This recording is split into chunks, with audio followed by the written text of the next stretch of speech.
Another member of the All-Star crew, Chris, up to the stage.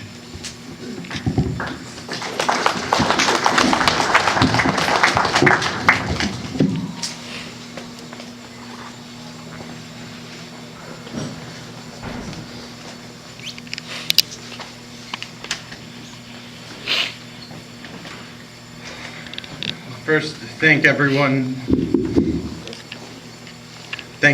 for being here. Thank you for letting me speak. I'm glad other people have summed up or tried to sum up what life with Tom was like, because there's no way I could sum up all the time that we spent together. I'd known Tom for close to 15 years, and he was my best friend one of my best friends for over a decade. And during that time, he was one of the closest people in the world to me. I've been talking to a number of people lately, so if I borrow words from others without giving them their due credit, I'm sorry. And it's a cliche, but Tom did live life to the fullest. We've heard that from everyone so far. He did it by throwing himself into everything he believed in. He didn't hold back, he gave all of himself. This allowed him to live twice as much as others, experience twice the joy and wonder, but like all things, that came with a price. It also meant twice the pain and twice the sadness. And unfortunately, maybe for us more than him, it meant living half as long. He wanted the world to be, and believed it was, a magical place. For me, the real magic was seeing Tom and how he lived his life and what he offered to everyone he knew. Every new person he met, he believed in them.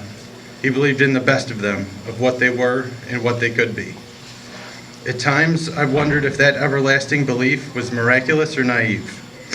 He ended up getting hurt by it so many times, but he was still able to trust freely.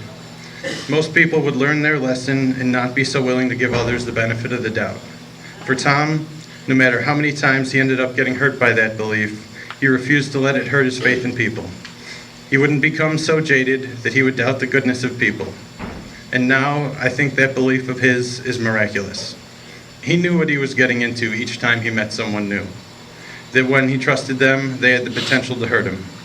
He opened himself up to them each time, though, because the risk of being let down was worth the reward of meeting someone great. That approach worked quite well for him too, evidenced by all the people who are here today. And if you want to experience all the people who are here today, try walking through the back, and just the sea of people and heat that's back there, it's almost impossible to get through the door. Tom mentioned to me a number of times how he learned a lot about generosity from me. I think I got the better of the deal, though, as I learned more from him. He enjoyed bringing people together. He wanted to spread joy to all the people in his life. I think we're all here because he did that very well. Whether it was by helping us out, doing something nice unexpectedly, hanging out, or sharing his own joy through stories and laughs, he wanted to make everyone happy. He would put others' happiness before his own, which was part of his greatness, and in the end, part of his vulnerability. As pointed out by John Schoening, so many of the great times with Tom were the nondescript ones. The times we drive around, listen to music, play video games, watch movies, stay up at a diner talking till 4 a.m. There's so many of these times that don't stand out. But they were so many of the great times, though. They were the majority of the time we spent together. There wasn't anything momentous, nothing histrionic, just hanging out and having fun. And that's what made them so valuable. But again, there is a price. The cost of all the good times we had, all the bad times we helped each other through. All the laughs, the smiles, and all those nondescript times is this pain and sadness now. And as weird as it sounds, given how deep the pain is, this is a bargain when you look at all the good things we got from knowing him. It's hard not to question how we ended here.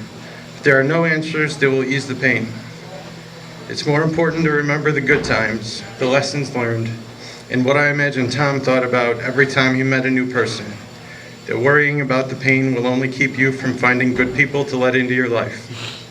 Tom enriched my life immeasurably, and I'm proud to have known him and called him a brother for so many years.